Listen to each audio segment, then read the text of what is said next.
अस्सलामुअलैकुम, welcome back to साइबरमैक्स academy. जैसे कि साइबरमैक्सियंस आप लोग जानते हैं कि हमने एक new course C sharp basic and object oriented के नाम से स्टार्ट किया हुआ था। लेक्चर बैक टू बैक आ रहे हैं प्लेलिस्ट के अंदर। अभी तक प्लेलिस्ट को एक्सेस नहीं किया तो लिंक डिस्क्रिप्शन में दिया हुआ है, वहां से सीक्वेंस के साथ तमाम लेक्चर्स को देखें।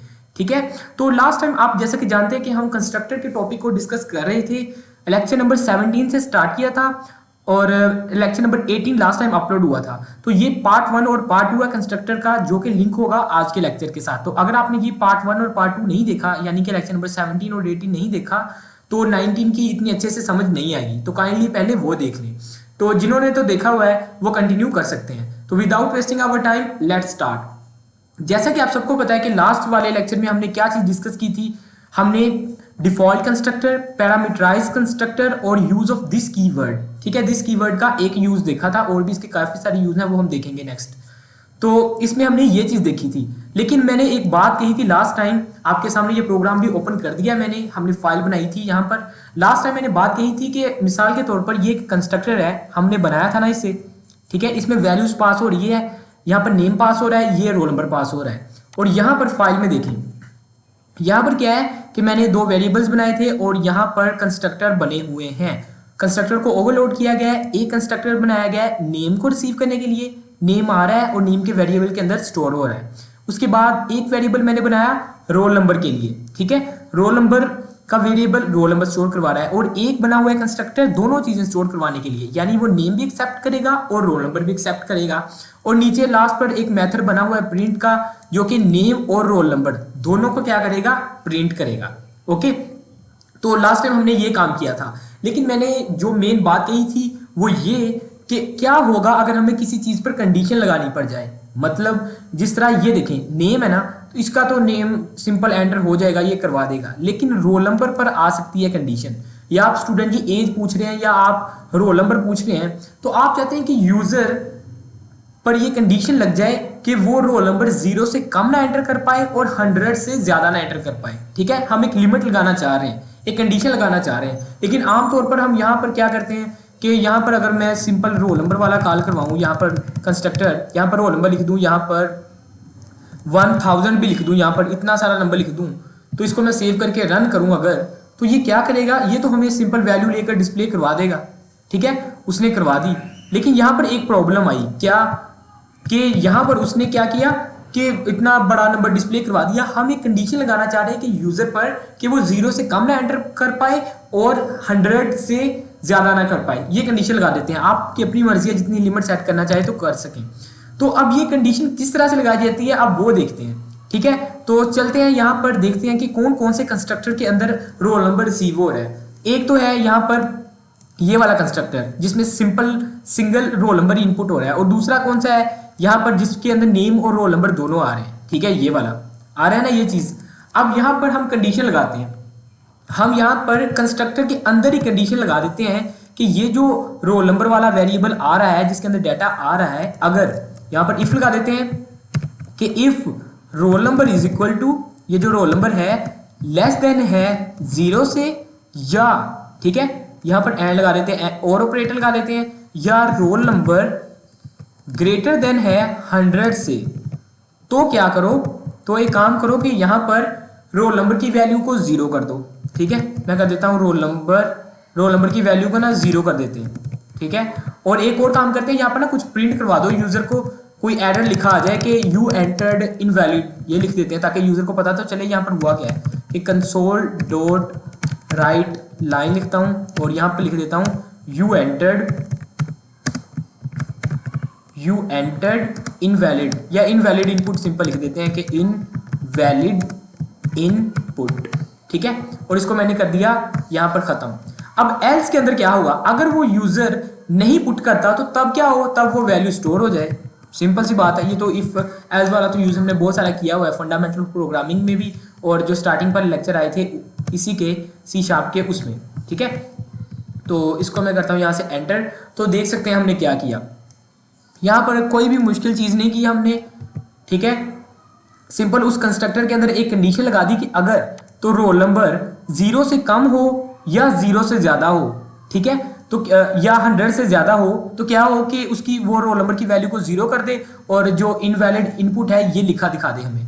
या अदरवाइज अगर नहीं हो रहा यानी उसने 0 और 100 के दरमियानी वैल्यू पुट की है तो क्या हो वो वैल्यू स्टोर करवा दे। सिंपल। इसको मैं करता हूँ यहाँ से सेव और यहाँ पर ना रन करके देखते हैं क्या ये काम करता है या नहीं। यहाँ पर ना मैं कंडीशन को डिसोबे करता हूँ, मिसाल के तौर पर 100 पर तक लगाई ना, मैं 105 रोल नंबर पुट कर रहा हूँ। ठीक है, तो अब इसको ना सेव करके मैं करता हूँ यहाँ से स्टार्ट। तो अब देखते हैं क्या होता है।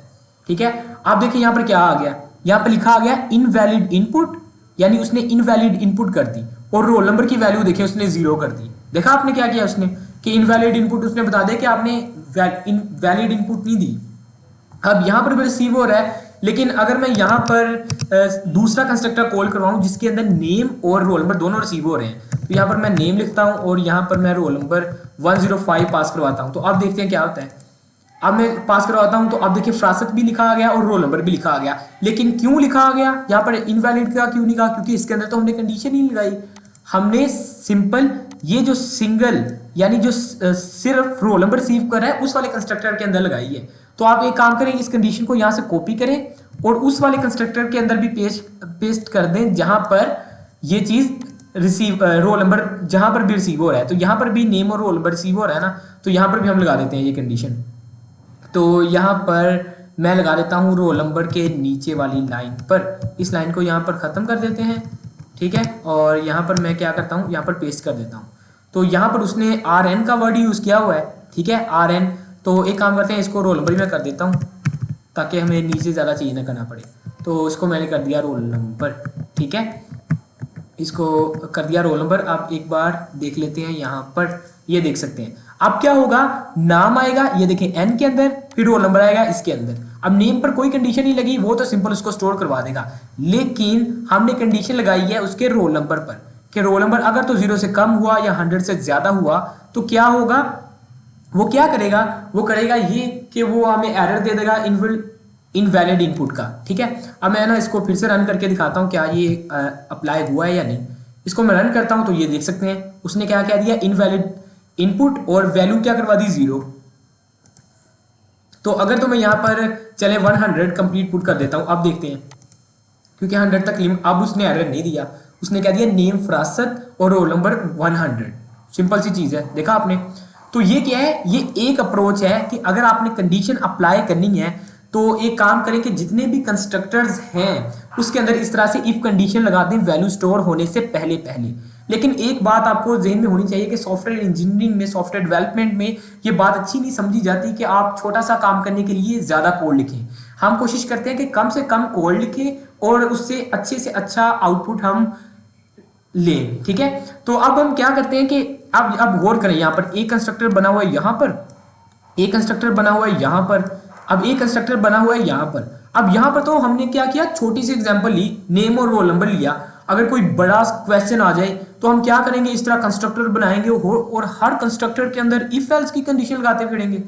तो इस तरह क्या होगा, इस तरह कोड ज्यादा हो जाएगा और मेमोरी भी ज्यादा वो ऑक्युपाई करेगा। ठीक है, तो हम क्या करते हैं, इसको अब और भी इसके देखते हैं कंडीशंस, और भी इसकी सूरत हाल देखते हैं कि क्या क्या तरीके हो सकते हैं कि हम इस कोड को छोटे से छोटा कर सकें। ठीक है, एक मेथड तो हो गया क्या, कि कंडीशन अप्लाई करने के लिए तमाम कंस्ट्रक्टर्स के अंदर हम इफ और एल्स को यूज करें। ये बात हमें समझ आ गई। ठीक है, अब दूसरा काम क्या कर सकते हैं, अब हम दूसरी अप्रोच की तरफ जा रहे हैं। ये फर्स्ट अप्रोच है कि इंडिविजुअली तमाम कंस्ट्रक्टर्स के अंदर आप कंडीशन को अप्लाई करें। अब हम सेकंड अप्रोच पर चलते हैं। अब सेकंड अप्रोच क्या कहती है, सेकंड अप्रोच में हम करते ये हैं कि हम एक ना अलग से मेथड बना लेते हैं।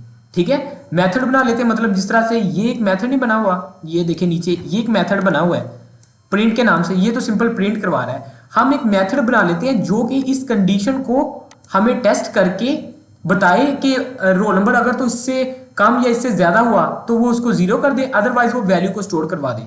उससे क्या होगा, हम कंस्ट्रक्टर के अंदर सिर्फ उस वो जो मेथड है हम सिर्फ उसको कॉल करवाएंगे। ठीक है, तो उससे काम हमारा आसान हो जाएगा। तो यहाँ पर मैं क्या करता हूँ, एक मेथड क्रिएट कर लेता हूँ। तो उस मेथड का देखते हैं, यहाँ पर नाम जो भी रखना चाहे आप रख लें, मैं पब्लिक कर देता हूँ यहाँ पर इसको पब्लिक, और उसका नाम हम जो उसकी रिटर्न टाइप है वो हम कर देते हैं वॉइड, और यहाँ पर उसका नाम रख देते हैं चेक। ठीक है, चेक रोल नंबर रख देता हूँ उसका नाम। ठीक है, चेक अंडरस्कोर रोल नंबर।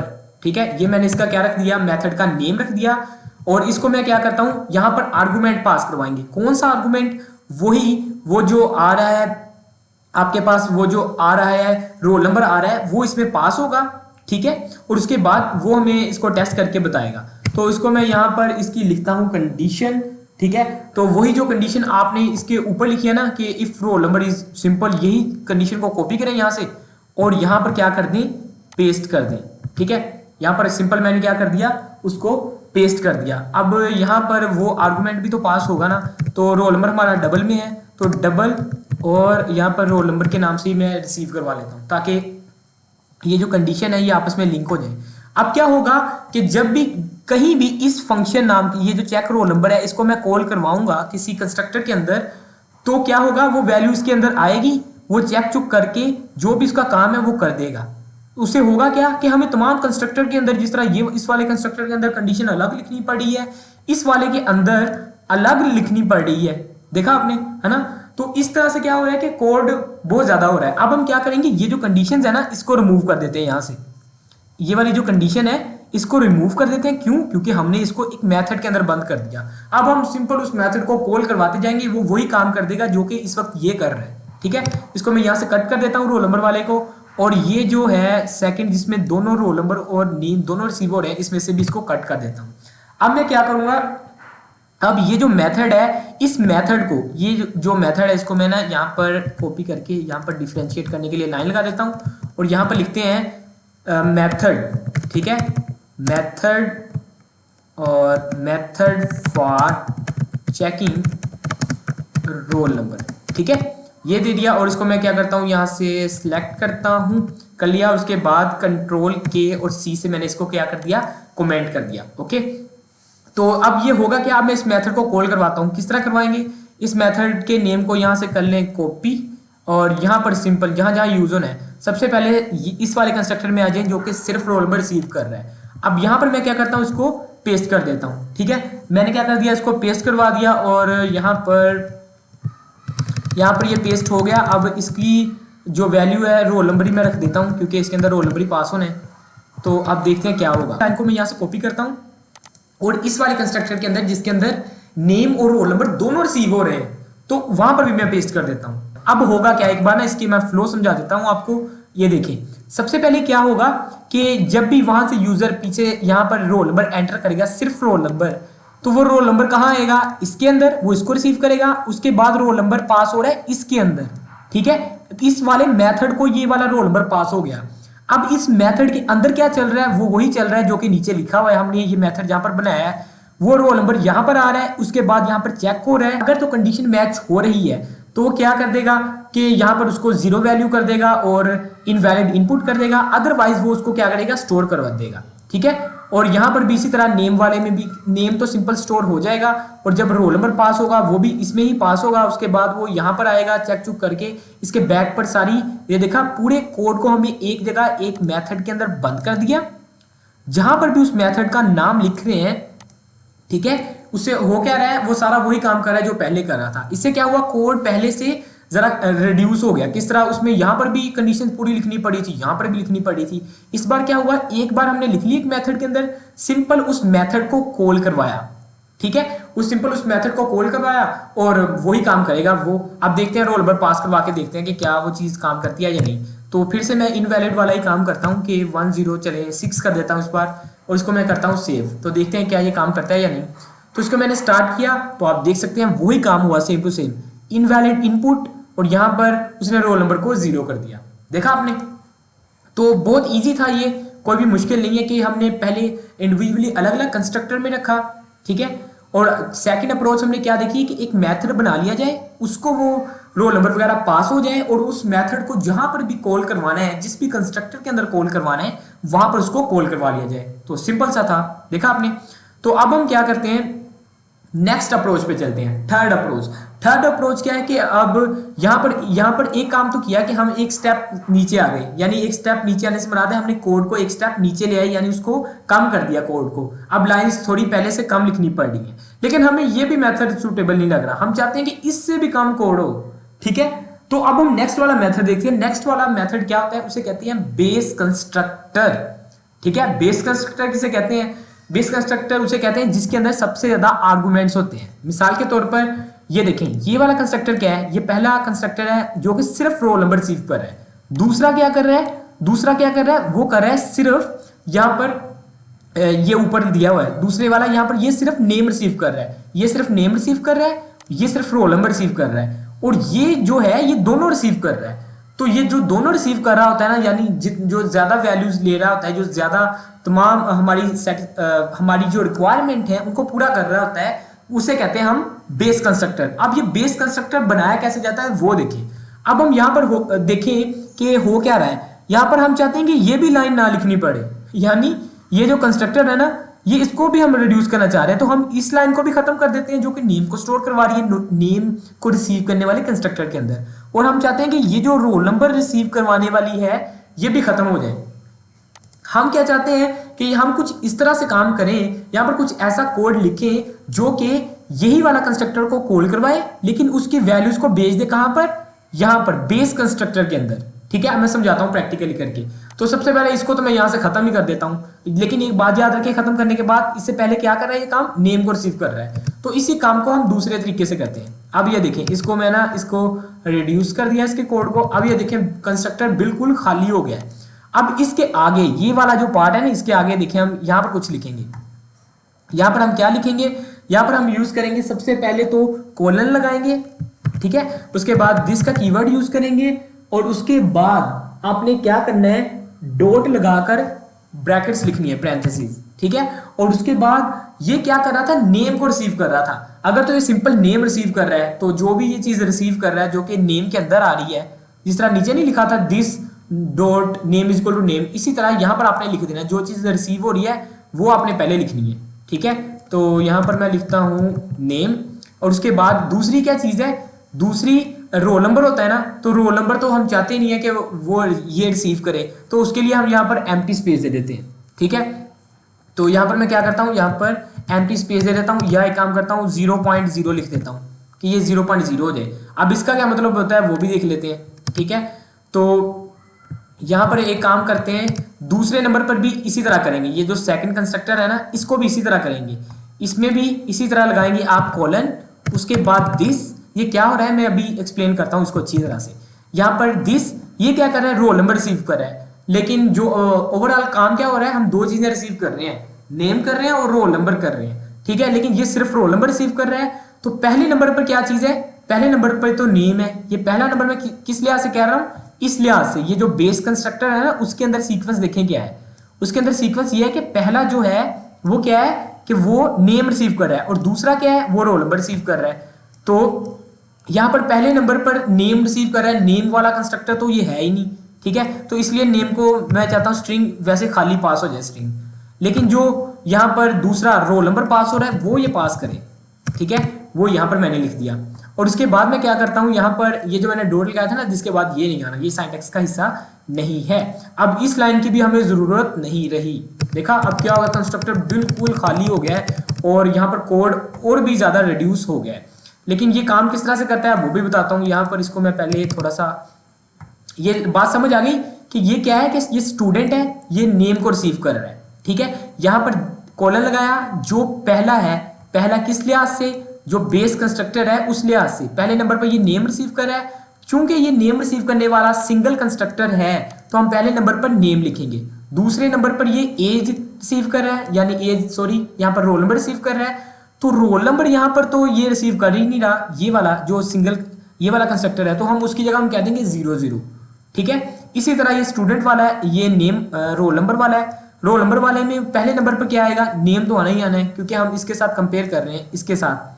ये देखें यहां से ये वाली चीज समझ आ गई, रोल नंबर तो ये रिसीव कर रहा है क्योंकि इसका काम ही रोल नंबर रिसीव करना है, तो वो ये पास करवा देगा।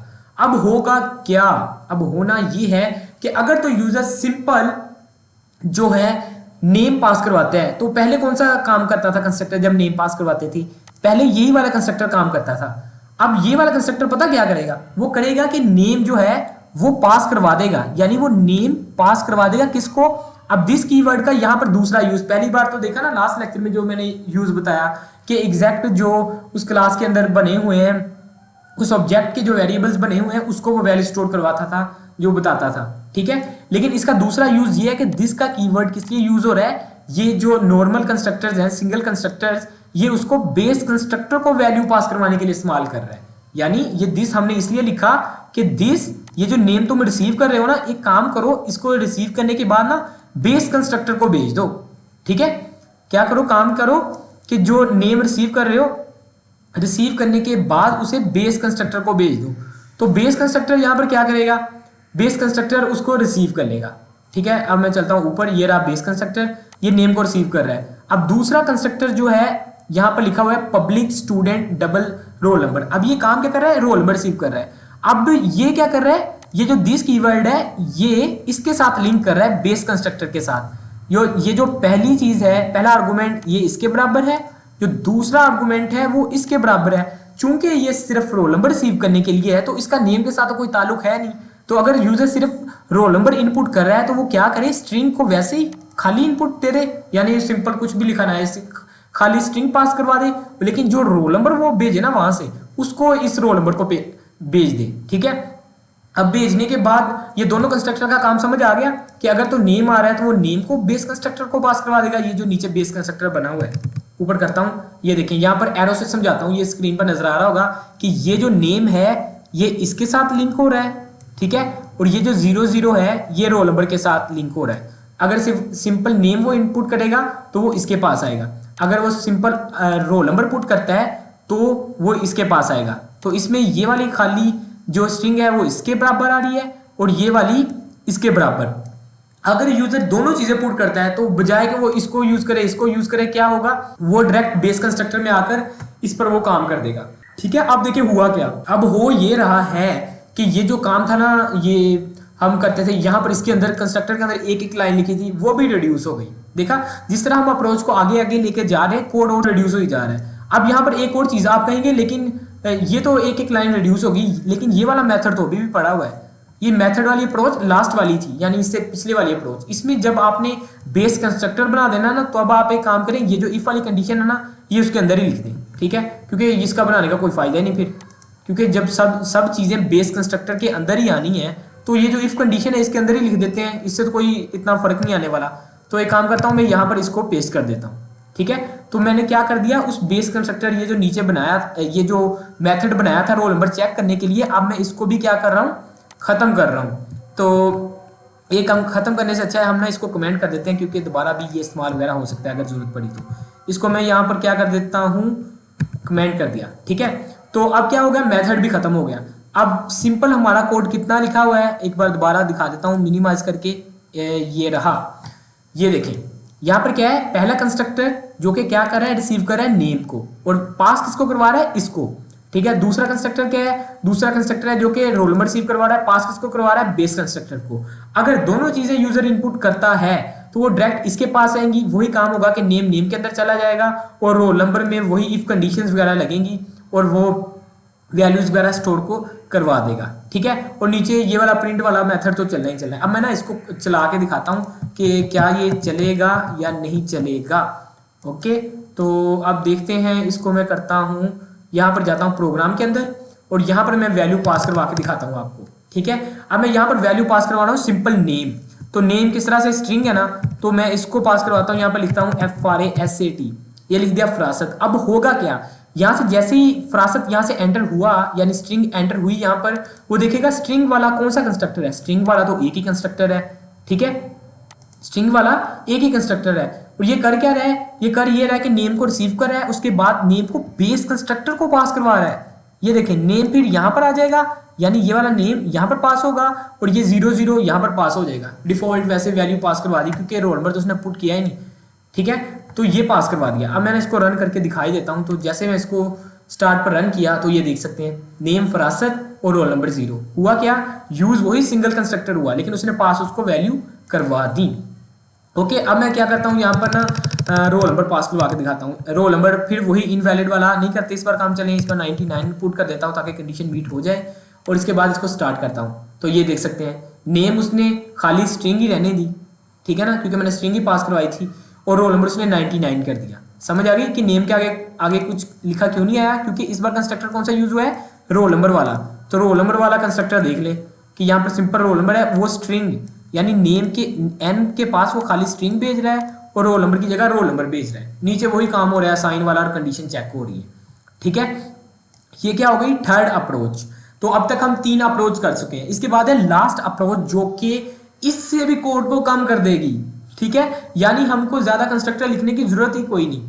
तो ये सारी अप्रोचेज आपको आनी चाहिए। आप सोच रहे होंगे कि हम डायरेक्ट वही अप्रोच क्या, आपकी अपनी मर्जी है। कई बार रिक्वायरमेंट यूजर की इस तरह की होती है, कई बार जरूरत पड़ जाती है इन तमाम अप्रोचेज को यूज करने की, इसलिए आपको तमाम अप्रोचेज का पता होना चाहिए। लास्ट अप्रोच, फाइनल अप्रोच देखते हैं कि यहाँ पर क्या आ सकती है। समझ आ गई ना ये वाली बात। इसमें अब क्या होगा, इसमें कोड रिड्यूस हो गया, हमें इतनी बात समझ आ गई, इसमें कोड रिड्यूस हो गया। अब हम आ रहे हैं फोर्थ पर। अब पता क्या होगा, अब हम नहीं चाहते कि पहले जब अगर यूजर सिंपल नेम पुट करे वो पहले इसमें आए, फिर ये वाला कंस्ट्रक्टर इस बेस कंस्ट्रक्टर को पास करवाए। अगर वो अकेला रोल नंबर पास करता है तो वो इसके पास पहले आए, उसके बाद यहां से वो बेस कंस्ट्रक्टर के पास हो। तो हम ये नहीं चाहते, हम चाहते हैं कोड इससे भी कम रिड्यूस हो। अब पता क्या होने लगा, अब ये होने लगा है कि ये जो है ना, ये जो सिंगल एट्रीब्यूट्स सिंगल रिसीव कर रहे हैं, वेरिएबल वैल्यूज रिसीव कर रहे हैं, इसको भी मैं यहाँ से क्या कर देता हूँ, खत्म कर देता हूँ। खत्म करने के बजाय मैं यहाँ पर कमेंट कर देता हूँ, क्योंकि ताकि बाद में भी हम इसे समझ सकें। और इसके बाद इसको भी मैं क्या करता हूँ, कमेंट कर देता हूँ। हो गया कमेंट। अब देखिए अब हमारे पास क्या रह गया, अब हमारे पास सिंपल बेस कंस्ट्रक्टर रह गया। अब यहाँ पर क्या है, अब देखते हैं यहाँ पर क्या होता है। अब एक प्रॉब्लम आएगी, ये क्या काम करता था, अब तक हम देखते हैं ये तो 2 आर्गुमेंट्स हैं, तो यूजर तो 2 ही आर्गुमेंट्स पुट करेगा। ठीक है ना, आ गई ना प्रॉब्लम। लेकिन अगर यहाँ पर जरूरत पड़ जाए सिंपल नेम की, नेम पुट करवाना पड़ जाए, सिंपल रोल नंबर पुट करवाना पड़ जाए, तो तब क्या करें, ये तो 2 ही रिसीव करता है। आ गया ना प्रॉब्लम यहाँ पर, क्योंकि सिंपल नेम और रोल नंबर वाले तो हमने कमेंट कर दिए, यहाँ से खत्म कर दिए। तो अब फोर्थ अप्रोच है। अब देखिए कोड उससे भी कम हो गया, सिर्फ एक ब्लॉक रह गया हमारे पास, सिंपल इतना सा कोड रह गया।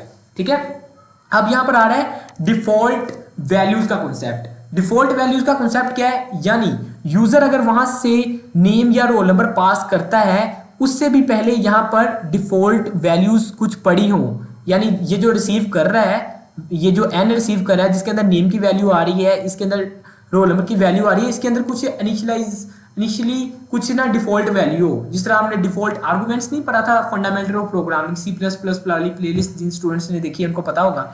इसी तरह हम इसमें भी वही काम करेंगे। तो यहां पर मैं क्या करता हूं, इसको ना वैल्यू दे देता हूं कि n = 2, यानी अगर कोई स्टार्टिंग वैल्यू ना खाली स्ट्रिंग लिखी हो, ठीक है, खाली स्ट्रिंग लिख दी कि अगर कोई भी वैल्यू नहीं है तो खाली स्ट्रिंग यहां पर हो। ठीक है, अगर तो रोल नंबर की इनिशियली वैल्यू क्या दे देते हैं, यहां पर मैं मिसाल के तौर पर 0.0 कर देता हूं। ठीक है, मेरी मर्जी ना, यहां पर मैं चाहूं तो कुछ भी लिख दूं कि इनिशियल वैल्यूज की मैं नल कर दूं, यहां पर आप नल लिख दें, आपकी अपनी मर्जी है।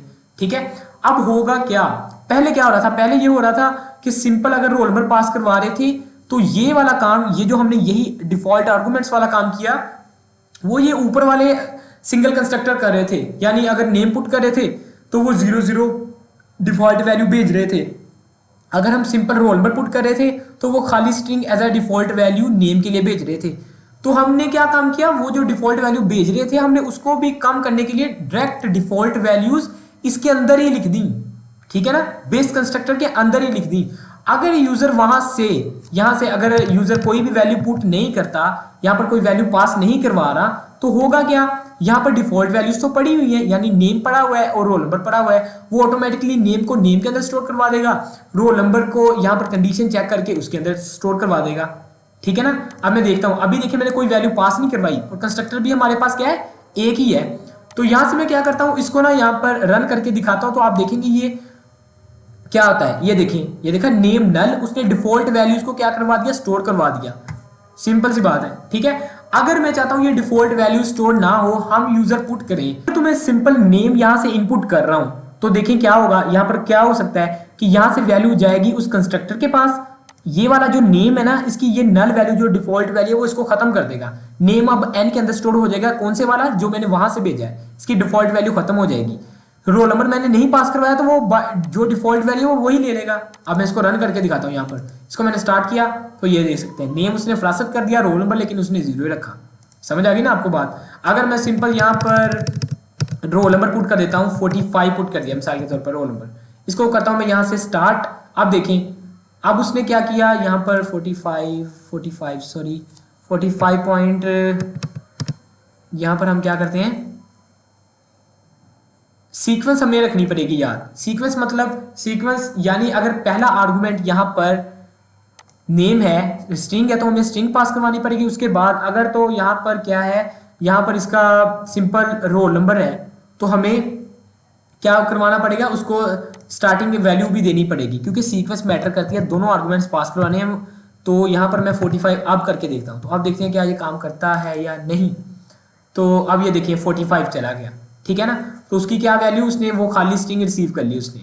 सिंपल हम रोल नंबर पुट नहीं कर पाए। अगर मैं सिंपल रोल नंबर पुट करता हूँ तो देखिए काम कर रहे हैं। ये वाली प्रॉब्लम जो है ना सिंपल रोल नंबर वाली, ये हम नेक्स्ट आ रहा है प्रॉपर्टीज का कॉन्सेप्ट, हम उसमें भी करेंगे। लेकिन यहाँ पर भी वो काम कर रहा है। ये देखें सिंपल रोल नंबर पुट करवाया तो उसने क्या कर लिया, रिसीव कर लिया और उसकी जो डिफॉल्ट वैल्यू है उसने वो दे दी, ठीक है। अगर मैं दोनों करता हूँ, यहाँ पर फरासत भी लिखता हूँ स्ट्रिंग के अंदर, ठीक है, और इसका रोल नंबर भी लिख देता हूँ 1 2 चले 6 7 लिख देता हूँ। और यहाँ से मैं क्या करता हूँ, इसको रन।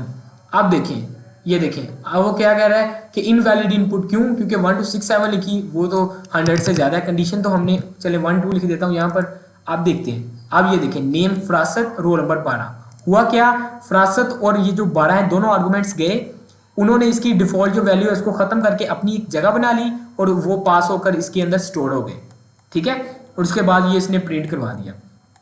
तो ये थी इसकी फोर्थ अप्रोच, और ये फाइनल अप्रोच थी, डिफॉल्ट आर्गुमेंट अप्रोच जिसे कहते हैं। तो ये टोटल 4 अप्रोचेस थी, हमने चारों अप्रोचेस को डिटेल से देख लिया, ठीक है। पहली क्या थी कि वैलिडेशन के लिए हम इंडिविजुअली तमाम कंस्ट्रक्टर्स के अंदर कंडीशन रखते थे। दूसरी अप्रोच क्या थी, दूसरी अप्रोच ये कि हम अलग से एक मेथड बनाते थे, उस मेथड को कॉल करवा लेते थे, ठीक है ना। दूसरी अप्रोच ये थी। तो तीसरी अप्रोच क्या है कि हम बेस कंस्ट्रक्टर बना लेते थे और ऊपर से वैल्यूज आती थी। जो कंस्ट्रक्टर अगर सिंपल नेम पुट कर रहा है तो वो नेम वाला उसको बेस कंस्ट्रक्टर को पास करवा देता था वैल्यू। लेकिन आगे हम चाहते थे कोड और भी कम हो, हमने ऊपर जो कंस्ट्रक्टर पास करवा रहे थे वैल्यू, हमने उनको भी खत्म कर दिया। हमने यूज किया डिफॉल्ट आर्गुमेंट वाला कॉन्सेप्ट, ठीक है ना, डिफॉल्ट आर्गुमेंट वाला कॉन्सेप्ट यूज किया। तो यहाँ पर क्या हो गया, तो यहाँ पर कोड बिल्कुल ही कम हो गया। अब तक ये सबसे कम कोड है जो हमने अभी तक अप्रोच यूज की, और उसने वो काम भी कर दिया जो कि अब तक हम करते हैं। तो इससे पहले अगर आपने पिछला लेक्चर, ये वाला लेक्चर और इस जो सेकंड लास्ट लेक्चर था यानी लेक्चर नंबर 16 17, और यहाँ से देख के बता देता हूँ कि 17 18 और ये वाला लेक्चर 19 वाला होगा। तो ये वाले लेक्चर नहीं देखे तो 3 अच्छी तरह देख लें, आपके कंस्ट्रक्टर के कॉन्सेप्ट कंप्लीट क्लियर हो जाएंगे। नेक्स्ट लेक्चर में इंशाल्लाह हम प्रॉपर्टीज वगैरह का कॉन्सेप्ट देखेंगे और लेक्चर को आगे कंटिन्यू करेंगे। तो वीडियो पसंद आई तो चैनल को सब्सक्राइब कर दीजिए, वीडियो को लाइक कर दीजिए, और मिलता हूँ मैं आपको एक नए लेक्चर में। तब तक के लिए इकबाल के शीनो, अल्लाह हाफिज।